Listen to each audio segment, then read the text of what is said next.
Since area A is enclosed in a 2 by 2 square, I'm going to say the area of A is going to be less than 4, right? And the area of B is enclosed in a 3 by 3 square, right? So then I'm going to say the area of B is less than 9. The area of C is enclosed in a 2 by 2 square again, so then it's the same thing as area A. It's going to be less than 4. Here we have that area D is enclosed in a 1 by 4 rectangle. So the area of D is going to be less than the area of the rectangle, which is 4. Okay, so I predict that this, and this will have the same or similar area.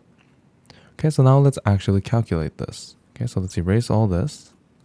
The area of A, right, is going to be 2 times the height, which is 2. Right, so 2 times 2 divided by 2. So we get 4 divided by 2, which is just 2 centimeters squared. Okay, so in the area of B, the base is going to be 3. The height is 2.5. Okay, so we have 3 times 2.5 divided by 2.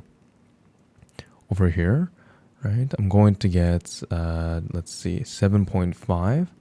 Divide that by 2, so I get 3.25 centimeters squared.